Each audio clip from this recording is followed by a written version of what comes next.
Good afternoon, everyone. We'll go ahead and just get started here since we're right at 12. We've got a lot to cover here today. Uh, there will be a recording here, so as other people join, shouldn't be an issue. All right. Well, welcome to today's webinar for the One Big Beautiful Bill. We have a lot to discuss, and thankfully, almost everything is good news for manufacturers. We've titled this the OBBB Tax Wins for U.S. Manufacturers.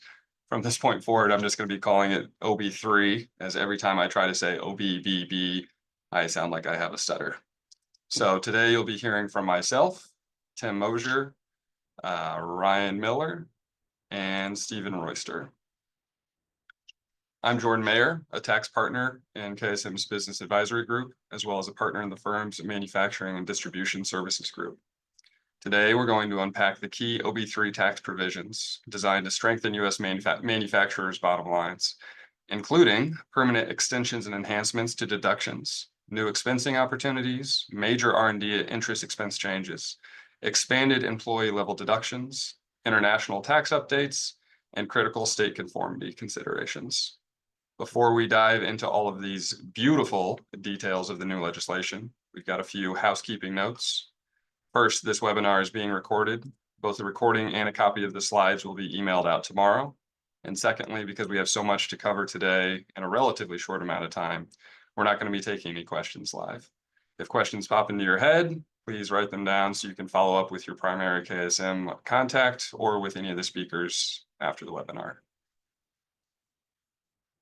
Finally, this webinar does qualify for CPE. We use Conference.io as a platform to track this attendance during our webinars. If you need CPE, please log in now using our QR code shown on the screen. You can also navigate via your computer to the website in the top bullet there. You can access this either from your phone or from your computer. Once you log into the session, you'll first check in, and then we'll enter the code words that appear in the slides throughout the presentation. The code words are a bit of a misnomer here, as it's really just a random 3-digit code that you need to put in. To get your CPE credit for this, you need to attend for at least 50 minutes and enter at least 3 of the 4 code words to receive full CPE credit. Leave that there for a couple seconds here. Additionally, once this webinar is over, make sure you check out. There will be an additional slide as a reminder, but please check out when the webinar is over, and certificates will be emailed out from our learning management system in the next few weeks. And we can go on now to the presentation. Here's a quick glance at everything we're going to be covering today. OB3 is a very large tax reform legislation with over 100 different tax provisions. So we've done our best here to just pick the heavy hitters that we think apply, or at least most applicable to our manufacturing clients. This is another good time to stress, if you have any questions or specific scenarios that you want to work through, please feel free to reach out to any of the presenters here today or your KSM representative, and we'll be happy to help you work through these issues. We do have a lot to get through though, so I'm going to jump straight into it. Switching over here to qualified business income. So as many of you know, QBI is the 20% deduction available for qualified income for certain non-corporate taxpayers. This was scheduled to expire after 2025, which would have been a dramatic, really hugely impactful for the taxpayers that were applicable. Generally flow through structures, so applicable at the 1040 level. These deductions have been available for the past 7 years, so it would have been a huge planning point that we had started to work through before OB3 was passed. Instead, thanks to OB3, we have this 20% QBI deduction permanently being extended. The permanent there is always kind of funny to me as a tax accountant. I don't trust any tax law to be permanent, but for now, we can be positive and act like permanent means forever. In addition to making this permanent, there's also been some slight increases to phase in for income limitations, as well as adding a minimum $400 deduction for taxpayers with at least $1,000 of active trade or business income. Not big changes there, but just want to make sure we at least mention them. For these additional changes, the income phase-in and the minimum deductions, they're applicable for tax years starting after 2025. So business as usual for the rest of this year, and those changes take place in tax year 2026. We're gonna keep the good news coming here as we move on and over to bonus depreciation. So for bonus depreciation, we're in the middle of a multi-year phase down of bonus over the last few years. It was limiting bonus deductions by 20% each year, and bonus was set to be entirely gone after tax year 2026. I know many of you were impacted by this as we worked with a lot of you with CapEx planning, with your internal finance teams and your tax teams. This was another large adjustment that people had to prepare for, which again, thankfully, with OB3, they have reinstated 100% bonus depreciation, and this starts after January 19th of this year. One important caveat here is that in instances where you have a binding contract to purchase the equipment, you have to look at the true contract date instead of the typical placed in service date that you would use to qualify for that 100% bonus. So again, just want to mention here that although 100% bonus depreciation is back, it may not necessarily apply to every piece of equipment that was purchased during 2025 if you had any large purchases that were under contract prior to that January 19th date. Continuing on here, we've got the adjustments to section 179. Switch forward here. So for 179, OB3 has also expanded the 179 expensing. We've got it here in the slide, but we have an increase of total expensing from 1 million to 2.5 million, as well as an increase to the phase out from 2.5 million up to 4 million. So good news across the board there. These increases to section 179 are applicable for tax years beginning after 2024. So unlike the bonus, all of tax year 2025, these changes apply. So that's all I've got here. Kept it short and sweet. I'm going to hand things over to Tim Mosier. Go ahead, Tim. Thanks, Jordan. We're going to kick things off by talking about section 174. So for those who aren't familiar, section 174 is the code section that governs the deduction, the timing of the deduction for research and experimentation expenses or R&D expenses. So to kind of appreciate what OB3 has done, we're going to go a little bit back in time and kind of give you the quick history lesson. So prior to December 31st, 2021, we've historically always been able to deduct research expenses, which is what you want. If for some reason you wanted to capitalize them, you had some flexibility that you could capitalize them as well. So it was kind of like the best of both worlds. But for tax years beginning after December 31st, 2021, you were required to capitalize research expenses. And this all goes back to TCJA. This provision was put in there, multiple years down the road. And it was an effort to balance the tax cuts so that they could pass it through reconciliation. Well, nobody really thought that this rule was going to stick. We thought it was going to get changed before it went into effect. And that, unfortunately was not the case. So for tax years 22, 23, and 24, we've been stuck capitalizing research expenses and amortizing them, a 5-year recovery period for domestic expenses, a 15-year recovery period for foreign expenses. And this has been really bad news for manufacturers. The definition of R&D is really broad, and it's really been, a pain point for manufacturers. So the good news here is that OB3 changes this. So for tax years beginning after December 31st, 2024, you can deduct domestic research expenses. And then it gets even a little bit better. We have an opportunity to accelerate those unamortized domestic research expenses. So the costs that we were capitalizing in 22, 23, and 24, the unamortized portion will have an opportunity to deduct those as well. We'll walk through in more detail in a couple slides, kind of what the options are and what you want to think about as you evaluate your options.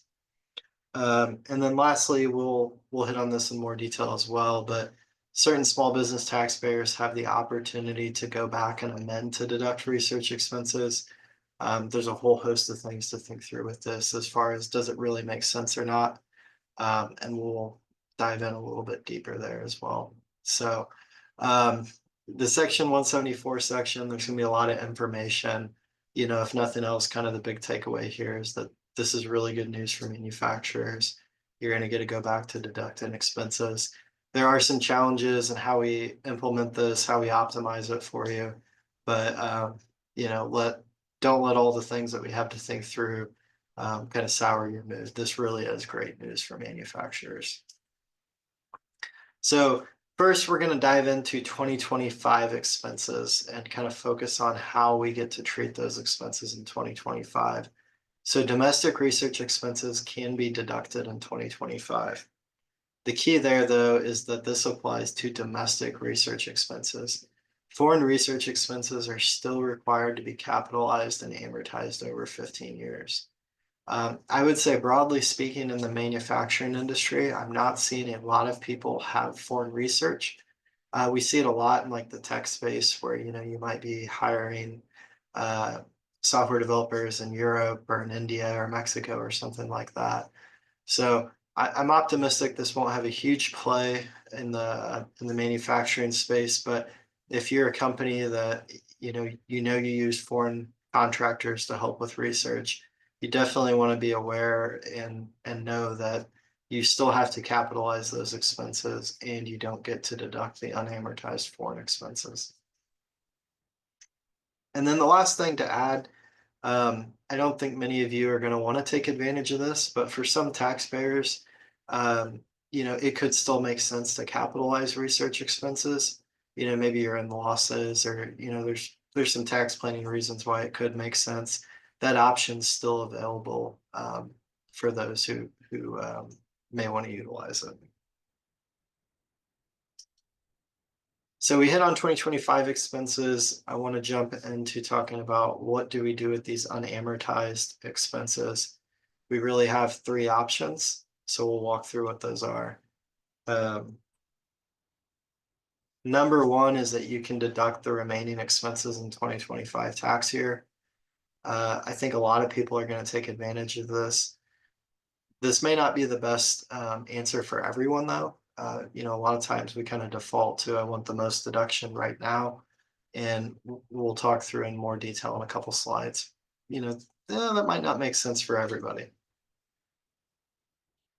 The other option, or the second option, is that you can deduct the expenses half in 25, half in 26, spread the deduction. And then the third option is that you could just continue to amortize the expenses over the remaining life. So with that, we'll first talk about the small business taxpayers, and then we'll dive more into kind of what are the scenarios that you might want to go with option 2 versus option 1. But first, so for small business taxpayers, there's the ability, if you're an eligible taxpayer, to go back and amend tax returns to claim a refund. And we recently got some guidance from the IRS on kind of practically how to implement this. So that was helpful. The thing we want to really focus on here, though, is who is eligible. So this definition, there's two criteria, is based upon tax year 2025. So criteria number one is that you can't be a tax shelter. That kind of sounds like a big bad term, but it can actually apply to a lot more companies than you might think. So if you've had like significant losses and you've allocated those to passive investors, that could come into play. So definitely make sure you work with your tax advisor on that. The second requirement is that you have to have less than $31 million of gross receipts on a prior 3-year average. So it's based on 2025. So if you've had calendar years, no short tax periods, that would be 22, 23, and 24. The other thing to be aware of is that you have to apply what we call the aggregation rules. So if you have multiple businesses that are under common control, you have to combine the gross receipts as if they're one entity. So, the really simple example would be if I own two S corps 100%, it's very clear that I have to, combine those businesses for the purpose of the test. The real world's often not that easy. You've got multiple partners, shareholders, multiple businesses where a shareholder might be in one business but not the other. So if you fall towards the more complicated side of that analysis, definitely reach out to your tax advisor and work through that to see if this could be a benefit for you. So when we think about what to do with those unamortized costs, I want to give you a couple things to think through. Um, so one of the things would be if you've had ownership changes or if you plan to have ownership changes. Um, if you're going to change ownership in 2026, it may make a lot of sense just kind of out of fairness to accelerate the deduction in 25, so the people that added back the expense get the deduction. You can have different marginal and effective tax rates by year. So unless your business is a C corporation, your tax rates depend on how much money you made that year. And I think sometimes it can maybe sneak up on people and make more of a difference than you might otherwise think. Oops. How this impacts 163J. And then we typically are try to be a little bit weary of creating big net operating losses because those are subject to an 80% taxable income limitation. And we try to avoid creating suspended losses that can be lost if there's a transfer of shares. So the next slide is really going to illustrate this well, but again, just kind of a reminder. Taking all the deduction in year one, generating a big loss, may not be the best answer. And we tried to illustrate this on the next slide. What if you had two scenarios where you take the deduction in year one, 100%, and scenario two is you spread it over 2 years. This is a very simple illustration. There's a lot of factors, but you can see here, because of those differences in marginal and effective tax rates, you would have been better spreading it over 2 years. So again, a very simple illustration. It won't be this simple in real life, but just trying to drive home that concept that, you really want to think about what the next couple of years look like and making sure you kind of maximize those deductions. And then if you're a small business that you're like, oh man, I think I really want to go back and amend, I would consider all the factors we just discussed, plus a couple more. So a big one is going to be the practicality of amended tax returns. Um, amending a tax return for a single shareholder that files in 2 states is way different than filing an amended return where there's 45 shareholders and you're filing in 25 states. When you start to think about those administrative fees, it really changes the calculation. The other big factor that we're talking about with our clients is, the interest on the refund that can make it really enticing to go back and amend. I would just be careful to caveat, if you have a partnership that's subject to the BBA rules, the AAR procedures, you're not going to get interest on that refund. So this is really more towards the corp and any partnerships that elected out of BBA that you would be thinking about interest. The other thing to note is that there was a small change to 280C, which is related to the R&D credit. We're going to walk through what that changes in a minute. But if you filed an R&D credit, and it's of significant amount, this change in the rules may kind of push you towards not amending, and we'll put kind of some numbers to that and try to illustrate it for you here in a few slides. So we're coming up on our first code word here. So make sure to enter into the Conference.io platform code word number 1, 470. Again, the code word is 470. We'll pause here just for a few seconds to let people get that entered in.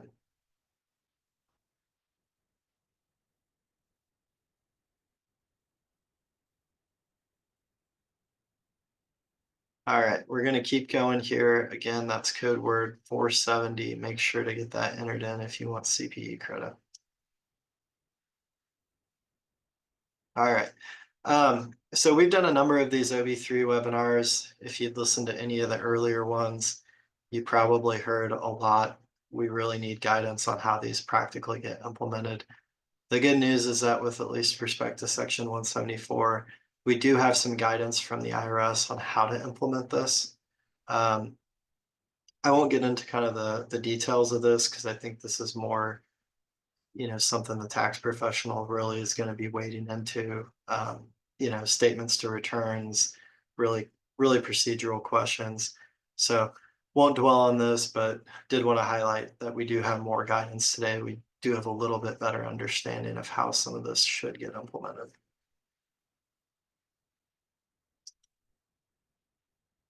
All right. So I've really peppered you with a lot of information. I wanted to take a second, just kind of zoom back and say, okay, if I'm in your shoes, what do I need to be thinking about?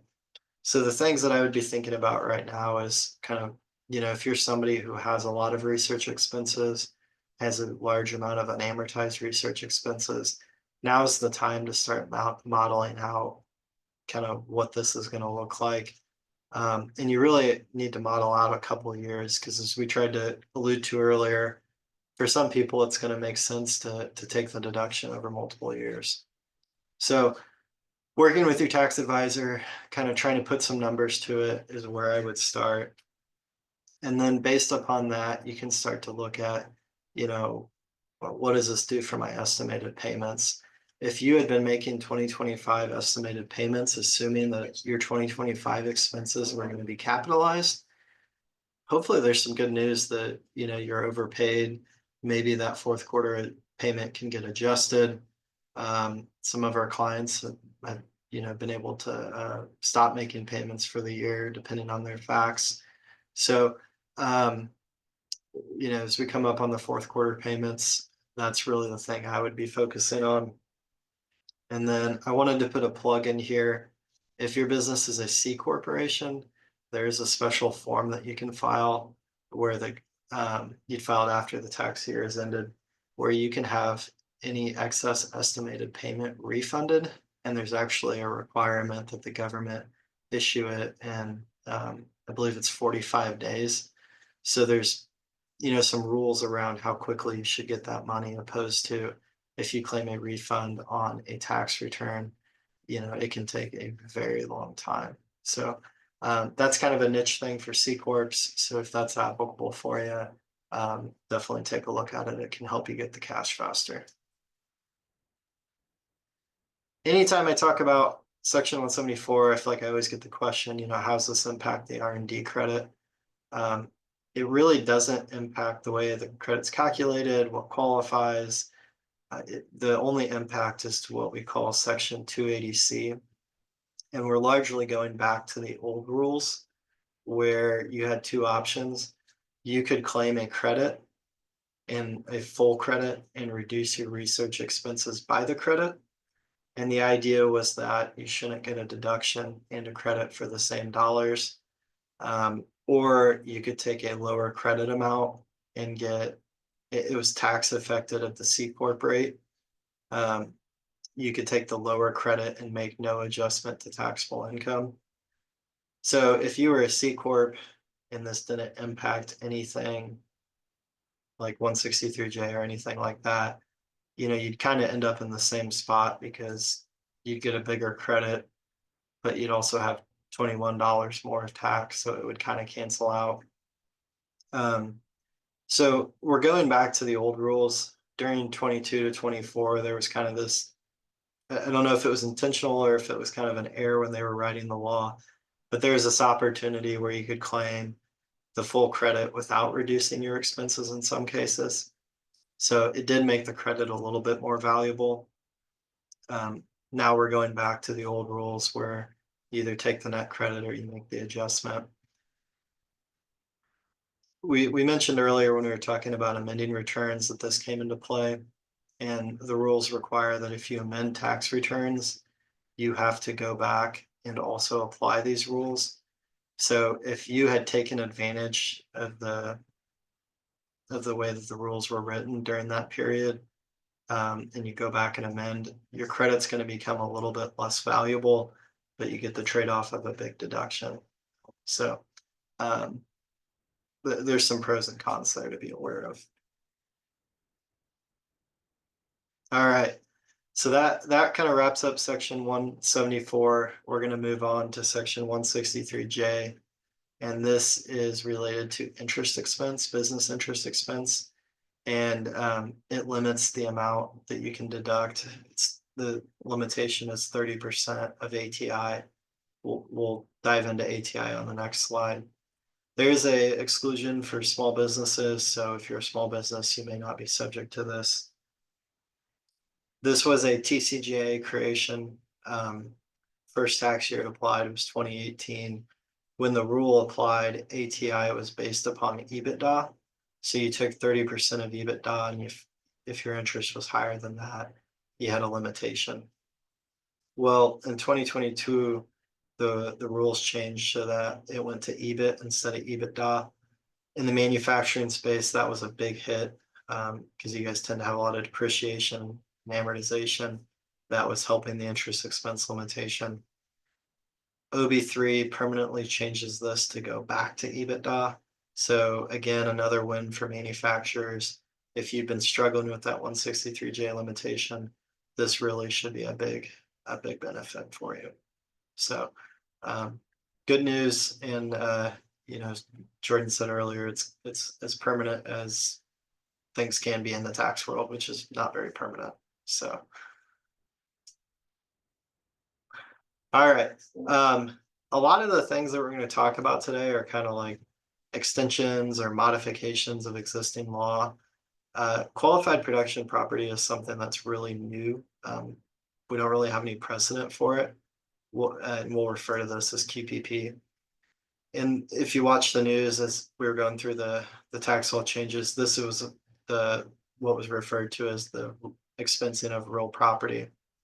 So OB3 allows an election for 100% bonus depreciation for qualified production property.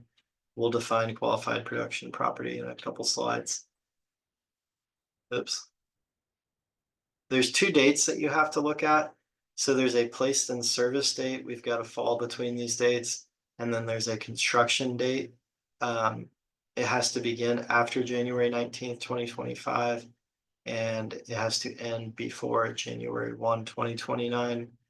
As Jordan talked about earlier, written binding contract dates are important. So if you're kind of on the edge of that construction date, that's something that you'll have to look at a little bit closer. Qualified production property is going to be non-residential property used by the taxpayer as an integral part of a qualified production activity. A lot of words there. We'll define integral part and qualified production activity on the next slide. It has to be in the United States or a possession. The original use begins with the taxpayer. So if you purchase a business, for example, and as a part of that transaction, you buy a building that's already used for manufacturing, that would not qualify. There is a carve out though. Say that you are buying a building that's not new, but maybe it's not been used for manufacturing before. Maybe it's just a big warehouse or something. There's a carve out for that, so that could apply. But if you're buying a building or property that's already used for manufacturing, that's going to be off the table. And then lastly, you've got to make an election for this to apply. All right, code word number 2. We'll pause here for just a second. Make sure to enter code word number 2786 into the Conference IO platform if you want CPE.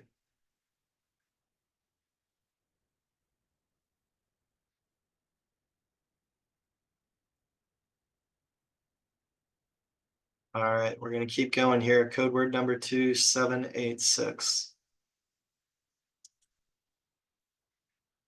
We also have some guidance on, okay, what is not qualified property? I won't read this word for word, but there's a focus on things that are not directly related to manufacturing, production, or refining of tangible property. They call it administrative spaces, parking, etc. I think this will be kind of an interesting thing to get more guidance on, kind of absent from this list is warehouses. You know, I think it'll be interesting to see what they say about that. And then, the other thing I've observed from touring manufacturing facilities over the years is that, these things aren't always neatly segregated, right? Areas can kind of flow into each other, and it may not be just as simple as carving out a portion of the building. So curious to see what guidance, if any, we get there. The other big thing to be aware of is that property depreciated by a lessor does not qualify. So if you're a landlord renting manufacturing space, you're not eligible for the deduction. What we don't see in the law is any sort of exception for self-rentals. So typically, a lot of times we'll advise companies to have, maybe the manufacturing business in an S corp and the real estate business in a partnership, and there'll be a self-rental transaction. Well, today there's really not any guidance that would say that that works. The literal reading of the rules would be that you wouldn't be eligible for the deduction. So I don't know that we have super high hopes that guidance will come out saying that's okay, just because of the way the law is written. Very curious to see that. I think, for the time being, if you're somebody who's about to begin a project, you really got to weigh the cost and the benefit, of, okay, maybe we need to put this in the S corp, which we typically wouldn't have done for a number of tax reasons. So if you're somebody who's getting ready to start a building project, buying a building that's not used for manufacturing today, definitely talk to your tax advisor and make sure that this is being considered.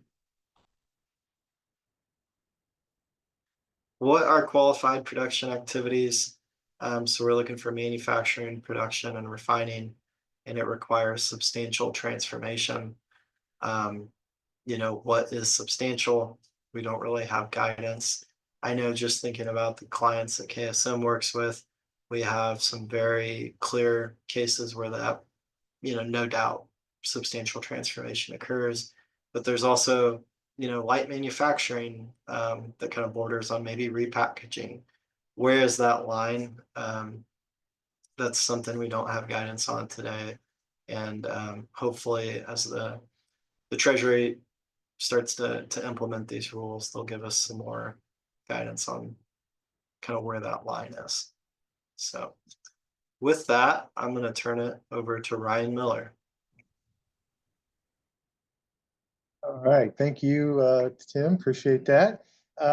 So our next topic is the new individual deductions for overtime and tips, which has gotten a lot of attention and press coverage. This stemmed from President Trump's no tax on tips, no tax on overtime campaign promises. And so what we'll see is these provisions do not provide any direct benefit to the employers. They're not business deductions, but there is an impact on payroll reporting that's worth mentioning. The two provisions have a lot of similarities. So this slide applies to both the deduction for overtime and the deduction for tips. These are employee level individual income tax deductions that will be claimed on individual 1040s. They are temporary, just through 2028. They can be claimed without itemizing. They're subject to an income phase out, and married taxpayers must file a joint return. So these deductions aren't available for married filing separate returns.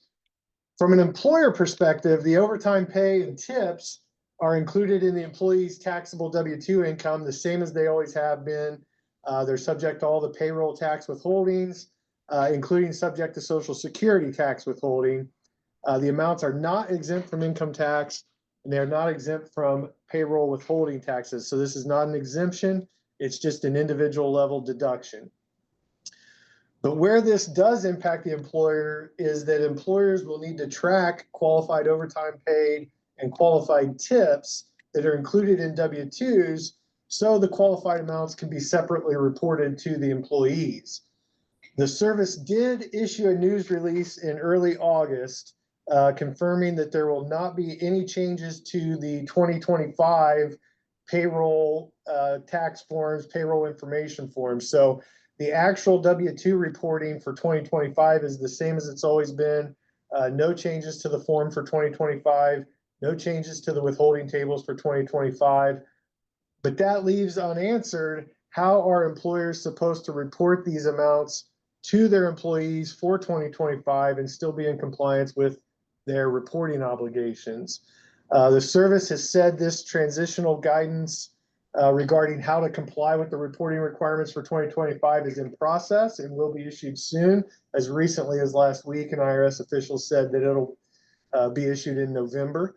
They have also said that the folks working on this guidance are not impacted by the government shutdown. So they expect the guidance to still be issued next month. But we do not have this guidance yet. They have hinted that they may provide a safe harbor method to estimate the 2025 reporting for 2025 reporting purposes, but we don't know yet. So as a lot of not sure, waiting on guidance, but the key takeaway is to make sure your payroll folks have a plan for capturing these amounts. They have this on their radar for tips and overtime. It may be difficult to do timely if you wait until January to start figuring it out. So while we don't know what the transitional guidance is going to say, we do expect that employers will likely need to provide some estimate of tips and or overtime to their employees, even if it's a rather informal reporting, like just a letter or an email, maybe a supplemental attachment to the W-2, something like that. But we're waiting on that guidance for sure. But again, this is a payroll reporting issue. So discussion with your payroll folks or your payroll provider, if you use a third-party firm to process payroll, having those discussions now would be prudent. Okay, this slide has a little information that's specific to the overtime deduction. So the maximum deduction is $12,500 or $25,000 if it's a joint return. You can see the deduction phases out when modified AGI exceeds certain thresholds.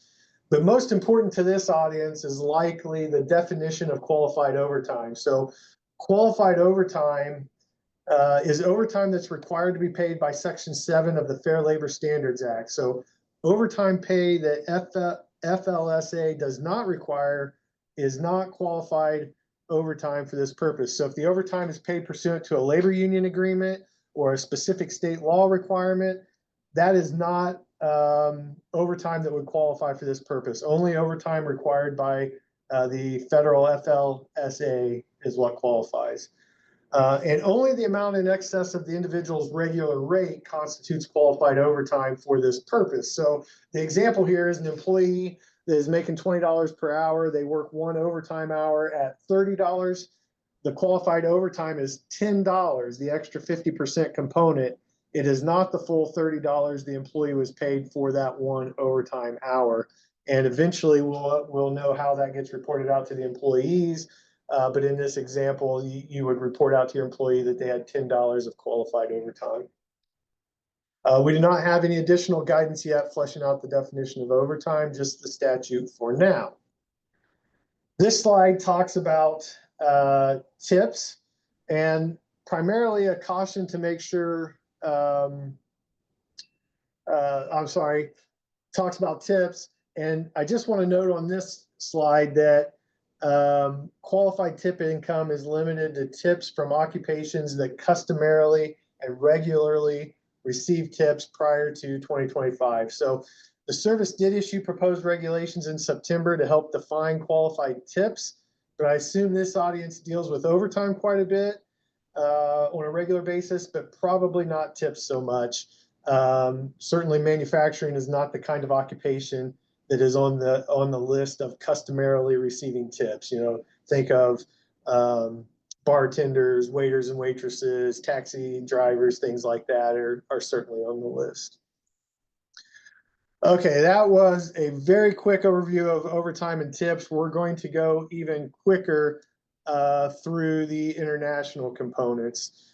There's going to be a lot more content on the following international slides than we can cover. But the slides will be available for you to reference once you receive them. There's a couple nuanced provisions effective now, but for the most part, you'll notice these international provisions are effective after 2025. So there's still a little time to prepare for it. The first provision we have is modifications to the GILTI regime. GILTI applies if you have a controlled foreign corporation in your structure. And first they changed the name. It's officially net CFC tested income now, but we're still referring to it as GILTI for now. That's what everybody knows it as. And the biggest takeaway for those of you dealing with GILTI inclusions is they've eliminated the deduction for 10% of QBAI. So this will function to increase GILTI inclusion amounts for capital intensive CFCs. They offset this a little with favorable changes to the foreign tax credit regime. So higher GILTI inclusions due to elimination of the QBAI deduction, but potential for larger foreign tax credits. And we'll see how that plays out case by case. The next concept, hold on a second, I'm struggling with the slides. Okay, there it is. The next concept is the FDII deduction available to U.S. C corporations that have export sales. And you'll see on the slide that they changed the name of this one too. But again, they eliminated the haircut for 10% of QBAI. But in this instance, this will function to increase the FDII deduction. So this is a taxpayer favorable change with respect to FDII and export incentives.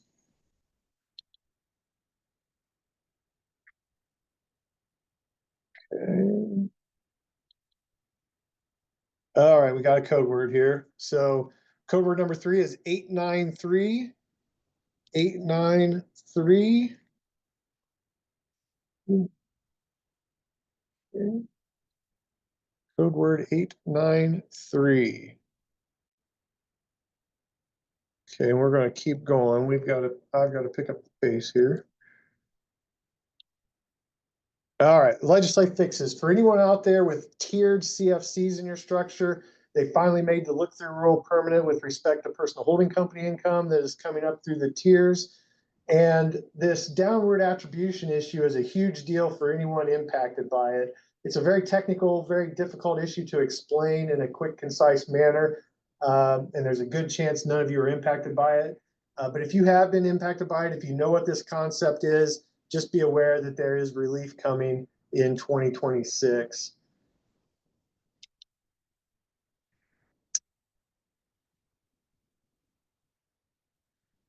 Okay, I can't get the slide.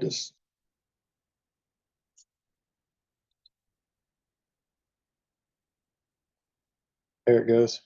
Sorry, the slides are acting up on me. Okay, so there's some important changes here on who picks up CFC inclusions when there are ownership changes during the year. The inclusions will now go pro rata to anyone that had an inclusion that had ownership during the year. Trying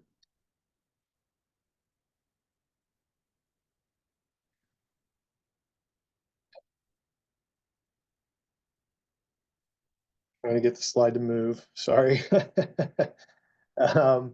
These other international provisions, the first bullet point is kind of interesting for manufacturers.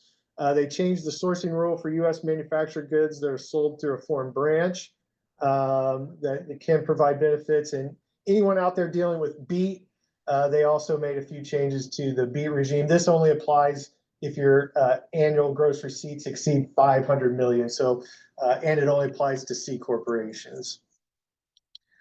A couple provisions that were kind of famous that didn't make it into the bill. We're going to keep moving past those. They did not become law when you see the slide there. So we are going to move on to the final kind of lightning fast movement of miscellaneous federal topics. And the first one here is the SALT cap. So we threw this in because this was maybe one of the most talked about topics in major media outlets. The SALT cap, this is an individual itemized deduction for state and local taxes. So for any flow-through structures out there, this may impact the owners. And after much negotiation, they settled on a temporary increase of the SALT cap from 10,000 to 40,000, available for 2025 through 2029, with small inflation adjustments after 2025. But they also subjected this increase to an income phase out. So for anyone hoping to take advantage of the increased salt cap, you need to be mindful of the income phase out, which starts once modified AGI exceeds 500,000. And we note here that there are no new limitations on PTAT deductions, which was kicked around in the proposals. So the value of PTAT regimes continues on. And generally, we'd expect those PTAT regimes to be more favorable than using the salt cap. 1202 exclusions. This applies to certain stock issued by certain C corporations. The gain on disposition of qualified 1202 stock is excluded from income. So this can be a very powerful and very valuable when it applies. In fact, 1202 is valuable enough that it can be the deciding factor that encourages a C corporation structure when doing the planning or planning the structure for a new investment. Or if you're thinking about converting to a C corp. Again, this is only under the right circumstances. There are a lot of rules here that require careful analysis, but you want to make sure 1202 is at least considered in the structuring analysis. So the new law expanded the 1202 regime with respect to C corporation stock issued after July 4th, 2025. So it may apply in more situations going forward. But obviously 1202 will not make sense for everyone or even most. We still expect heavy utilization of flow-through structures, but proper analysis and consideration is important given the potential for such valuable benefits. ERC, employee retention credits. The only thing I'm going to say here is that for anyone that filed a refund claim for Q3 or Q4 of 2021, if you filed that claim after January 31st of 2024, that claim is going to be denied. So kind of retroactively terminated the ERC for Q3 and Q4 of 2021 based on when your refund claim was filed. Code word number 4 is 723. 723, input that into your conference IO if you're tracking the CPE. Okay, code word number 4, 723. And we're not covering any energy credits today. There were a lot of changes to energy credits, generally not favorable.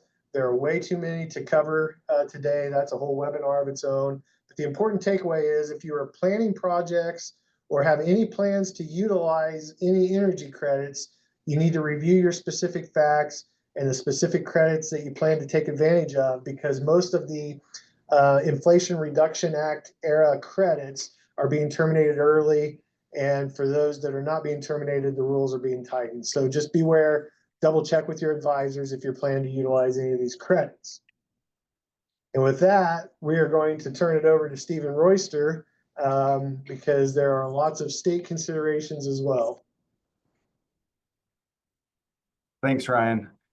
Well, and I don't know how many changes we're talking about with respect to OBBB. It's a lot. And so just understanding from a state perspective how those changes come in to play is really important. And I know not everybody deals in this space all the time. And we throw around this idea of internal revenue code conformity. So just as kind of a baseline, states generally will start with at least the definitions of that are provided in internal revenue code.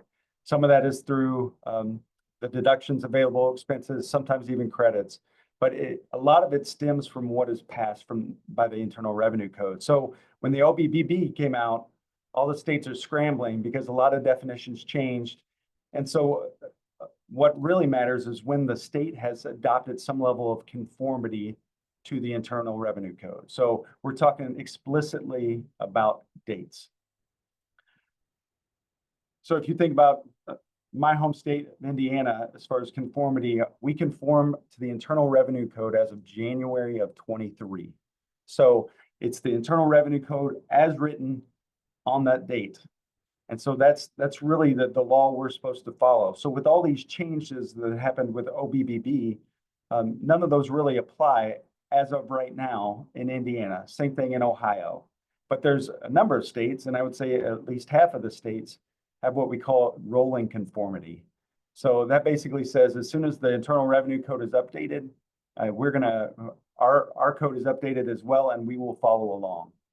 Well, if any of you have been tracking the news, you'll see that many of the states have complained that the OBBB is going to cost them millions and millions and millions of dollars.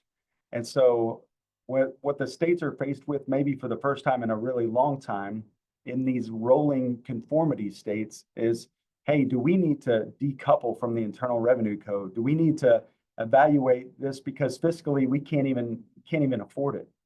And then obviously there's a kind of a hybrid where they use some of the definitions, they're conformed to the Internal Revenue Code as of a certain date, but then they kind of pick and choose other provisions that they want to take into account. And something I should mention, Indiana actually called a special session for next week where we thought they weren't really going to address any of this, and we didn't think they really needed to update any level of conformity, but the Indiana governor is inclined to figure out how to update conformity. So we may see a change in a fixed IRC conformity state as well, but that was slightly unexpected. So just to put this in a little more practical terms, when you're looking at 163J, which is the interest expense limitation, again, Indiana's using that as our example. Indiana already decoupled from that. So what you're going to have for your, as it is written right now, what you're going to have for your 25 return, though, is your federal return is going to show a deduction, a different deduction there, and Indiana's going to have an add back and maybe a deduction. So you're going to have to basically jockey with the level of conformity to determine what is actually deductible in Indiana. Net, Indiana really shouldn't be impacted because Indiana has been allowing the full expensing of interest for years now.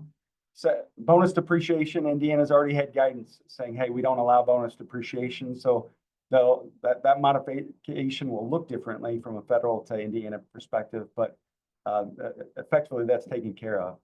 And some of these other new provisions, I mean, Indiana just doesn't incorporate those into the law as of January 23. So they're kind of non-events. If they're a deduction, they're going to be an add back for Indiana purposes. And something worth mentioning, especially as Ryan referenced 1202, the idea that we are coupled to 1202 as of January of 23 means that some of the extra perks that came out with the change in OBBB, they're not going to apply in Indiana. So now there's a rule that you can get some level of a deduction or deferral after 3 years rather than 5. Well, if you make that federal decision and take it after 3 years now, well, Indiana, you may still end up with a taxable event. So right now, we're just kind of living in limbo, if you will, with the disconnect between states and Fed. And again, with the amount of deductions available that came through as of July 4th of 25, these dates are going to matter because it's going to cost states a lot of money if they do truly stay coupled to the Internal Revenue Code date. So why do we care? Well, I mean, I'm providing a lot of uncertainty. I recognize that, hey, we don't know, but we need to be taking these into consideration with respect to our fourth quarter estimates. Just the monitoring of your primary states and where you're doing business and understanding how the state conforms to the Internal Revenue Code is really important. Theoretically, if you're in a lot of states that have a static date, a specific date, we don't anticipate a ton of changes. Again, I know I'm talking out of both sides of my mouth because Indiana's trying to do something now, but for the most part, we don't anticipate them making a whole lot of changes. I don't know if any of you all were around whenever the Tax Cuts and Jobs Act came out in 17, but a lot of states just kind of pumped the brakes and gave it 6 to 9 months to figure out how they wanted to react. So we expect that for those static states. The rolling states, if that's your primary jurisdiction, then those are the states you really need to watch because anything could change at any time with respect to how they end up coupling or decoupling with the Internal Revenue Code. Keep in mind, not all of them have a full year legislative process, legislative body, but assuming we assume beginning in January, there's going to be a whole lot of uptick with respect to legislative considerations to incorporate or decouple from the OBBB.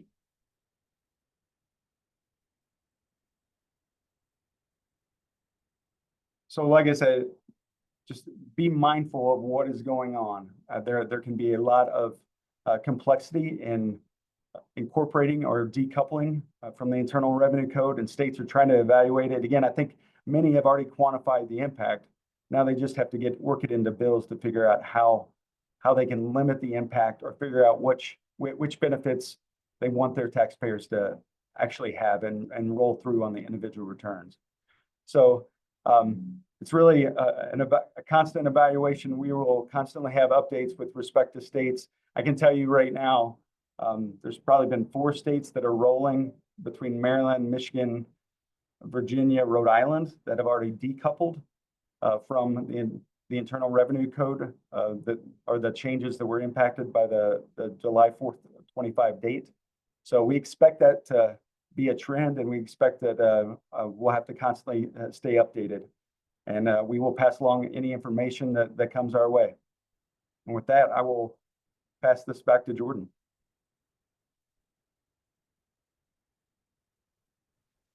Well, that wraps it up for today. Appreciate everyone attending. Obviously, there's a lot there to think through. The state issues there is always an added level here as we work through year-end planning.